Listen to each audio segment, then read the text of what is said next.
उमा संहिता। भगवान श्री कृष्ण के तप से संतुष्ट हुए शिव और पार्वती का उन्हें अभीष्ट वर देना तथा शिव की महिमा। जो रजोगुण का आश्रय ले संसार की सृष्टि करते हैं, सत्वगुण से संपन्न हो सातों भुवनों का धारण पोषण करते हैं, तमोगुण से युक्त हो सबका संहार करते हैं तथा त्रिगुणमयी माया को लांघकर अपने शुद्ध स्वरूप में स्थित रहते हैं, उन सत्यानंद स्वरूप अनंत बोधमय निर्मल एवं पूर्ण ब्रह्मा शिव का हम ध्यान करते हैं। वे ही सृष्टि काल में ब्रह्मा, पालन के समय विष्णु और संहार काल में रुद्र नाम धारण करते हैं तथा सदैव सात्विक भाव को अपनाने में ही प्राप्त होते हैं। ऋषि बोले, महाज्ञानी व्यास शिष्य सूत जी, आपको नमस्कार है। आपने कोटि रुद्र नामक चौथी संहिता हमें सुना दी है। अब उमा संहिता के अंतर्गत नाना प्रकार के उपाख्यानों से युक्त जो परमात्मा साम्य सदाशिव का चरित्र है, उसका वर्णन कीजिए। सूत जी ने कहा, शौनक आदि महर्षियों, भगवान शंकर का मंगलमय चरित्र परम दिव्य और भोग और मोक्ष को देने वाला है। तुम लोग प्रेम से इसका श्रवण करो। पूर्व काल में मुनिवर व्यास ने सनत कुमार के सामने ऐसे ही पवित्र प्रश्न को उपस्थित किया था और उसके उत्तर में उन्होंने भगवान शिव के उत्तम चरित्र का गान किया था। उस समय पुत्र की प्राप्ति के निमित्त श्री कृष्ण के हिमवान पर्वत पर जाकर महर्षि उपमन्यु से मिलने, उनकी बताई हुई पद्धति के अनुसार भगवान शिव की प्रसन्नता के लिए तप करने, उनसे तप से प्रसन्न होकर पार्वती, कार्तिकेय तथा गणेश सहित शिव के प्रकट होने तथा श्री कृष्ण के द्वारा उनकी स्तुति पूर्वक वरदान मांगने की कथा सुनाकर सनत कुमार जी ने कहा। श्री कृष्ण का वचन सुनकर भगवान भव उनसे बोले, वासुदेव, तुमने जो कुछ मनोरथ किया है वह सब पूर्ण होगा। इतना कहकर त्रिशूलधारी भगवान शिव फिर बोले, यादवेंद्र, तुम्हें साम्य नाम से प्रसिद्ध एक महापराक्रमी बलवान पुत्र प्राप्त होगा। एक समय मुनियों ने भयानक संवर्तक प्रलयंकर सूर्य को शाप दिया था कि तुम मनुष्य योनि में उत्पन्न होगे, अतः वे संवर्तक सूर्य ही तुम्हारे पुत्र होंगे। इसके सिवा जो जो वस्तु तुम्हें अभीष्ट है वह सब तुम प्राप्त करो। सनत कुमार जी कहते हैं, इस प्रकार परमेश्वर शिव से संपूर्ण वरों को प्राप्त करके श्री कृष्ण ने विविध प्रकार की बहुत सी स्तुतियों द्वारा उन्हें पूर्णतः संतुष्ट किया। तदनंतर भक्त वत्सला गिरिराज कुमारी शिवा ने प्रसन्न हो उन तपस्वी शिव भक्त महात्मा वासुदेव से कहा। पार्वती बोली, परम बुद्धिमान वासुदेव नंदन श्री कृष्ण, मैं तुमसे बहुत संतुष्ट हूँ। अनघ, तुम मुझसे भी मनोवांछित वरों को ग्रहण करो जो भूतल पर दुर्लभ है। श्री कृष्ण ने कहा, देवी, यदि आप मेरे इस सत्य तप से संतुष्ट हैं और मुझे वर दे रही हैं, तो मैं यह चाहता हूँ कि ब्राह्मणों के प्रति कभी मेरे मन में द्वेष न हो। मैं सदा द्विजों का पूजन करता रहूं। मेरे माता पिता सदा मुझसे संतुष्ट रहें। मैं जहाँ कहीं भी जाऊं, समस्त प्राणियों के प्रति मेरे हृदय में अनुकूल भाव रहे। आपके दर्शन के प्रभाव से मेरी संतति उत्तम हो। मैं सैकड़ों यज्ञ करके इंद्र आदि देवताओं को तृप्त करूं। सहस्त्रों साधु सन्यासियों और अतिथियों को सदा अपने घर पर श्रद्धा से पवित्र अन्न का भोजन कराऊं। भाई बंधुओं के साथ मिलकर मेरा प्रेम बना रहे तथा मैं सदा संतुष्ट रहूं। सनत कुमार जी कहते हैं, श्री कृष्ण का वह वचन सुनकर संपूर्ण अभीष्टों को देने वाली सनातनी देवी पार्वती विस्मित हो गई। उनसे बोली, वासुदेव, ऐसा ही होगा, तुम्हारा कल्याण हो। इस प्रकार श्री कृष्ण पर उत्तम कृपा करके उन्हें उन वरों को देकर पार्वती देवी तथा परमेश्वर शिव दोनों वहीं अंतर्ध्यान हो गए। तदनंतर केशी हंतक श्री कृष्ण ने मुनिवर उपमन्यु को प्रणाम करके उनसे वर प्राप्ति का सारा समाचार बताया। तब उन मुनि ने कहा, जनार्दन, संसार में भगवान शिव के सिवा दूसरा कौन महादानी ईश्वर है तथा क्रोध के समय दूसरा कौन अत्यंत दुस्सह हो उठता है। महायशस्वी गोविंद दान, तप, शौर्य तथा स्थिरता में शिव से बढ़कर कौन है। अतः तुम शंभु के दिव्य ऐश्वर्य का सदा श्रवण करते रहो। तदनंतर उपमन्यु के द्वारा शिव की महिमा सुनने के बाद उन महेश्वरों को नमस्कार करके वासुदेव नंदन केशव मन ही मन शंभु का स्मरण करते हुए द्वारकापुरी को चले गए। नरक में गिराने वाले पापों का संक्षिप्त परिचय। सनत कुमार जी कहते हैं, व्यास जी, जो पाप परायण जीव महानरक के अधिकारी हैं, उनका संक्षेप में परिचय दिया जाता है। सावधान होकर सुनो। पर स्त्री को प्राप्त करने का संकल्प, पराये धन को अपहरण करने की इच्छा, चित्त के द्वारा अनिष्ट चिंतन तथा न करने योग्य कर्म में प्रवृत्त होने का दुराग्रह, ये 4 प्रकार के मानसिक पाप कर्म हैं। असंगत प्रलाप, बेसिर पैर की बातें, असत्य भाषण, अप्रिय बोलना और पीठ पीछे चुगली खाना, ये 4 वाचिक वाणी द्वारा होने वाले पाप कर्म हैं। अभक्ष भक्षण, प्राणियों की हिंसा, व्यर्थ के कार्यों में लगना तथा दूसरे के धन को हड़प लेना, ये 4 प्रकार के शारीरिक पाप कर्म हैं। इस प्रकार के 12 कर्म बताए गए हैं, जो मन, वाणी और शरीर, इन तीनों साधनों से संपन्न होते हैं। जो संसार सागर से पार उतारने वाले महादेव जी से द्वेष करते हैं, वे सब के सब नरकों के समुद्र में गिरने वाले हैं। उनको बड़ा भारी पातक लगता है। जो शिव ज्ञान का उपदेश देने वाले तपस्वी की, गुरुजनों की ओर पिता ताऊ आदि की निंदा करते हैं, वे उन्मत्त मनुष्य नरक समुद्र में गिरते हैं। ब्रह्म हत्यारा, मदिरा पीने वाला, सुवर्ण चुराने वाला, गुरु पत्नीगामी तथा इन 4 से संपर्क रखने वाला 5वीं श्रेणी का पापी, ये सब के सब महापातकी कहे गए हैं। जो क्रोध से, लोभ से, भय से तथा द्वेष से ब्राह्मण के वध के लिए महान मर्म भेदी दोष का वर्णन करता है, वह ब्रह्म हत्यारा होता है। जो ब्राह्मण को बुलाकर उसे कोई वस्तु देने के पश्चात फिर ले लेता है तथा जो निर्दोष पुरुष पर दोषारोपण करता है, वह मनुष्य भी ब्रह्म हत्यारा होता है। जो भरी सभा में उदासीन भाव से बैठे हुए श्रेष्ठ द्विजों को अपनी विद्या के अभिमान से अपमानित करके उसे निस्तेज कर देता है, उसे ब्रह्म हत्यारा कहा गया है। जो दूसरों के यथार्थ गुणों का भी बलात् खंडन करके झूठे गुणों द्वारा अपने आप को उत्कृष्ट सिद्ध करता है, वह भी निश्चय ही ब्रह्म हत्यारा होता है। जो सांडों द्वारा बाही जाती हुई गौओं के तथा गुरु से उपदेश ग्रहण करते हुए द्विजों के कार्यों में विघ्न डालता है, उसे ब्रह्म हत्यारा कहते हैं। जो देवताओं, ब्राह्मणों तथा गौओं के उपयोग में दी हुई भूमि को हर लेता है, उसे ब्रह्म हत्यारा कहा गया है। देवता और ब्राह्मण के धन को हर लेना तथा अन्यान से धन कमाना ब्रह्म हत्या के समान ही पातक जानना चाहिए। जिस किसी व्रत, नियम तथा यज्ञ को ग्रहण करके उसे त्याग देना तथा 5 महायज्ञों का अनुष्ठान न करना मदिरापान के समय पातक बताया गया है। पिता और माता को त्याग देना, झूठी गवाही देना, ब्राह्मण से झूठा वादा करना, शिव भक्तों को मांस खिलाना और अभक्ष वस्तुओं का भक्षण करना ब्रह्म हत्या के तुल्य कहा गया है। वन में निरापराध प्राणियों का वध कराना भी ब्रह्म हत्या के ही तुल्य है। साधु पुरुषों को चाहिए कि वह ब्राह्मण के धन को त्याग दे, उसे धर्म के कार्य में भी न लगाए, अन्यथा ब्रह्म हत्या का दोष लगता है। गौओं के मार्ग में, वन में तथा गांव में जो लोग आग लगाते हैं, वे भी ब्रह्म हत्या ही करते हैं। इस तरह के जो भयानक पाप हैं, वे ब्रह्म हत्या के समान माने गए हैं।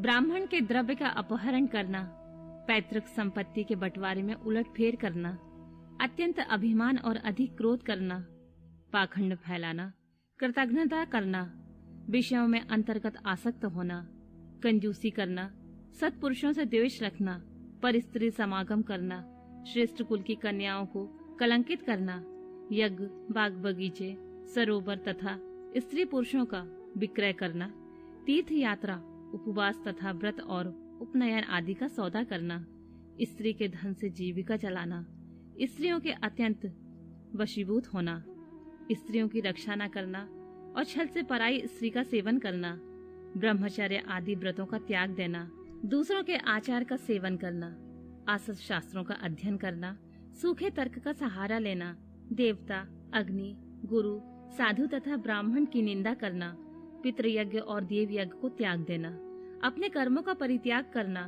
बुरे स्वभाव को अपनाना, नास्तिक होना, पापों में लगना तथा सदा झूठ बोलना, इस तरह के पापों से युक्त स्त्री पुरुषों को उपपातकी कहा गया है।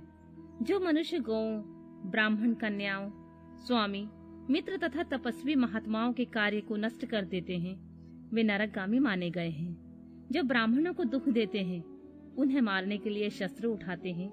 जो द्विज होकर शूद्रों की सेवा करते हैं तथा जो कामवश मदिरापान करते हैं, जो पाप परायण, क्रूर तथा हिंसा के प्रेमी हैं, जो गौशाला में, अग्नि में, जल में, सड़कों पर, पेड़ों की छाया में, पर्वतों पर, बगीचों में तथा देव मंदिरों के आसपास मलमूत्र का त्याग करते हैं, बांस, ईंट, पत्थर, काठ, सींग और कीलों द्वारा जो रास्ता रूंधते या रोकते हैं, दूसरे के खेत आदि की सीमा मिटा देते हैं, छल से शासन करते हैं, छल कपट के ही कार्य में लगे होते हैं, किसी को ठग कर लाए हुए पाक, अन्न तथा वस्त्रों का छल से ही उपयोग करते हैं, जो स्त्री, पुत्र, मित्र, बाल, वृद्ध, दुर्बल, आतुर, भृत्य, अतिथि तथा बंधुजनों को भूखे छोड़कर स्वयं खा लेते हैं, जो आजितेंद्रिय पुरुषों स्वयं नियमों को ग्रहण करके फिर उन्हें त्याग देते हैं, संन्यास धारण करके वे फिर से घर बसा लेते हैं, जो शिव प्रतिमा का भेदन करने वाले हैं, गौओं को क्रूरता पूर्वक मारते और बारंबार उनका दमन करते हैं, जो दुर्बल पशुओं का पोषण नहीं करते हैं, सदा उन्हें छोड़े रखते हैं, अधिक भार लादकर उन्हें पीड़ा देते हैं तथा सहन न होने पर भी बलपूर्वक उन्हें हल या गाड़ी में जोतते हैं अथवा उनसे असहा बोझ खिंचवाते हैं, जो उन पशुओं को खिलाए बिना ही भार ढोने या हल खींचने के काम में जोत देते हैं, बंधे हुए भूखे पशुओं को चरने के लिए नहीं छोड़ते हैं, जो भार से घायल, रोग से पीड़ित और भूख से आतुर गाय बैलों का यत्न पूर्वक पालन नहीं करते हैं, वे सब के सब गौ हत्यारे तथा नरकगामी माने गए हैं। जो पापिष्ट मनुष्य बैलों के अंडकोश कुटवाते हैं और बंध्या गाय को जोतते हैं, वे महानार्किक हैं, जो आशा से घर पर आए हुए भूख, प्यास और परिश्रम से कष्ट पाते हुए और अन्य की इच्छा रखने वाले अतिथियों, अनाथों, स्वाधीन पुरुषों, दीन, बाल, वृद्ध, दुर्बल और रोगियों पर कृपा नहीं करते हैं, वे मूढ़ नरक के समुद्र में गिरते हैं। मनुष्य जब मरता है तब उसका कमाया हुआ धन घर में ही रह जाता है। भाई बंधु भी शमशान तक जाकर लौट आते हैं, केवल उसके किए हुए पाप और पुण्य ही परलोक के पथ पर जाने वाले उस जीव के साथ जाते हैं। जो औचित्य की सीमा को लांघकर मनमाना कर वसूल करता है तथा दूसरों को दंड देने में रुचि रखता है, वह राजा नरक में पकाया जाता है। जिस राजा के राज्य में प्रजा घूसखोरों अपनी रुचि के अनुसार कम दाम देकर अधिक कीमत का माल लेने वाले अधिकारियों तथा चोर डाकुओं से अधिक सताई जाती है, वह राजा भी नरकों में पकाया जाता है। पराई स्त्रियों के साथ व्यभिचार और चोरी करने वाले प्रचंड पुरुषों से जो पाप लगता है, वह पर स्त्रीगामी राजा को भी लगता है। जो साधु को चोर और चोर को साधु समझता है तथा बिना विचारे ही निरपराध को प्राण दंड देता है, वह राजा नरक में पड़ता है। जिस किसी पराये द्रव्य को सरसों बराबर भी चुरा लेने पर मनुष्य नरकों में गिरते हैं, इसमें संशय नहीं है। इस तरह के पापों से युक्त मनुष्य मरने के पश्चात यातना भोगने के लिए न्यूतन शरीर पाता है, जिसमें संपूर्ण आकार अभिव्यक्त रहते हैं। इसलिए किए हुए पाप का प्रायश्चित कर लेना चाहिए, अन्यथा 100 करोड़ कल्पों में भी बिना भोगे हुए पाप का नाश नहीं हो सकता। जो मन, वाणी तथा शरीर द्वारा स्वयं पाप करता, दूसरों से कराता तथा किसी के दुष्कर्म का अनुमोदन करता है, उसके लिए पाप गति ही फल है। पापियों और पुण्यात्माओं की यमलोक यात्रा। सनत कुमार जी कहते हैं, व्यास जी, मनुष्य 4 प्रकार के पापों से यमलोक में जाते हैं। यमलोक अत्यंत भयदायक और भयंकर है। वहाँ समस्त देवधारियों को विवश होकर जाना पड़ता है। कोई ऐसे प्राणी नहीं है जो यमलोक में ना जाते हों। किए हुए कर्म का फल कर्ता को अवश्य भोगना पड़ता है। इसका विचार करो। जीवों में जो शुभ कर्म करने वाले सौम्य चित्त और दयालु हैं, वे सौम्य मार्ग से यमपुरी के पूर्व द्वार में जाते हैं। जो पापी, पाप कर्म परायण तथा दान से रहित हैं, वे भयानक दक्षिण मार्ग से यमलोक की यात्रा करते हैं। मृत्यु लोक से 86,000 योजन की दूरी लांघकर नाना रूप वाले यमलोक की स्थिति है, यह जानना चाहिए।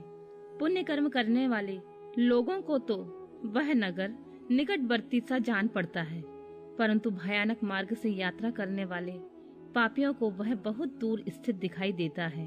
वहाँ का मार्ग कहीं तो तीखे कांटों से युक्त है, कहीं कंकड़ों से व्याप्त है, कहीं छुरे की धार के समान तीखे पत्थर उस मार्ग पर जड़े गए हैं, कहीं बड़ी भारी कीचड़ फैली हुई है।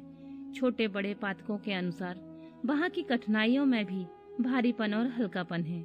कहीं कहीं यमपुरी के मार्ग पर लोहे की सुई के समान तीखे डाब फैले हुए हैं। तदनंतर यमपुरी के मार्ग की भीषण यातनाओं और कष्टों का वर्णन करके सनत कुमार जी ने कहा, व्यास जी, जिन्होंने कभी दान नहीं किया वे लोग इस प्रकार दुख उठाते हैं और सुख की याचना करते हुए उस मार्ग पर जाते हैं। जिन्होंने पहले से ही दान रूपी पाथेय राह खर्च ले रखा है वे सुख पूर्वक यमलोक की यात्रा करते हैं। इस रीति से कष्ट उठाकर पापी जीव जब प्रेतपुरी में पहुंच जाते हैं तब उनके विषय में यमराज को सूचना दी जाती है। उनकी आज्ञा पाकर दूत उन पापियों को यमराज के आगे ले जाकर खड़े करते हैं। वहाँ जो शुभ कर्म करने वाले लोग होते हैं उनको यमराज स्वागत पूर्वक आसन देकर पाद्य और अर्घ निवेदन करके प्रिय वर्ताव के द्वारा सम्मानित करते हैं और कहते हैं, वेदोक्त कर्म करने वाले महात्माओं, आप लोग धन्य हैं जिन्होंने दिव्य सुख की प्राप्ति के लिए पुण्य कर्म किया है। अतः आप लोग दिव्यांगनाओं की भोग से भूषित तथा संपूर्ण मनोवांछित पदार्थों से संपन्न निर्मल स्वर्गलोक में जाइए। वहाँ महान भोगों का उपभोग करके अंत में पुण्य के क्षीण हो जाने पर जो कुछ थोड़ा अशुभ शेष बच जाए उसे फिर यहाँ आकर भोगिएगा। जो धर्मात्मा मनुष्य होते हैं वे मानो यमराज के लिए मित्र के समान होते हैं। वे यमराज को सुख पूर्वक सौम्य धर्मराज के रूप में देखते हैं, किंतु जो क्रूर कर्म करने वाले होते हैं वे यमराज को भयानक रूप में देखते हैं। उनकी दृष्टि में यमराज का मुख दाढ़ों के कारण विकराल जान पड़ता है। नेत्र त्रेड़ी भौं से प्रतीत होते हैं। उनके केश ऊपर को उठे होते हैं। दाढ़ी मूछ बड़ी बड़ी होती है। ओंठ ऊपर की ओर फड़कते रहते हैं। उनकी 18 भुजाएं होती हैं। वे कुपित तथा काले कोयलों की ढेर से दिखाई देते हैं। उनके हाथों में सब प्रकार के अस्त्र शस्त्र उठे होते हैं। वे सब प्रकार के दंड का भय दिखाकर उन पापियों को डांटते रहते हैं। बहुत बड़े भैंसे पर आरूढ़ हो, लाल वस्त्र लाल माला धारण करके बहुत ऊंचे महामेरु के समान दृष्टिगोचर होते हैं। उनके नेत्र प्रज्वलित अग्नि के समान उद्दीप्त दिखाई देते हैं। उनका शब्द प्रलय काल के मेघ की गर्जना के समान गंभीर होता है। वे ऐसे जान पड़ते हैं मानो महासागर को पी रहे हैं, गिरिराज को निगल रहे हैं और मुंह से आग उगल रहे हैं। उनके समीप प्रलय काल की अग्नि के समान प्रभा वाले मृत्यु देवता खड़े रहते हैं। काजल के समान काले काल देवता और भयानक कृतांत देवता भी रहते हैं। इनके सिवा भारी उग्र महामारी भयंकर काल रात्रि अनेक प्रकार के रोगों तथा भांति भांति के भयानक कुष्ठ मूर्तिमान और हाथों में शक्तिशूल अंकुश पाश चक्र और खड़ग लिए खड़े रहते हैं। ब्रज तुल्य मुख धारण करने वाले रुद्रगण शूर तरकस और धनुष धारण किए हुए वहां उपस्थित होते हैं। नाना प्रकार के आयुध धारण करने वाले महान वीर एवं भयंकर हैं। इनके अतिरिक्त असंख्य महावीर यमदूत जिनके अंग कांति काले कोयले के समान अली होती है, संपूर्ण अस्त्र शस्त्र लिए बड़े भयंकर जान पड़ते हैं। ऐसे परिवार से घिरे हुए घोर यमराज तथा भीषण चित्रगुप्त को पापिष्ट प्राणी देखते हैं। यमराज इन पाप कर्मियों को बहुत डांटते हैं और भगवान चित्रगुप्त धर्मयुक्त वचनों द्वारा उन्हें समझाते हैं।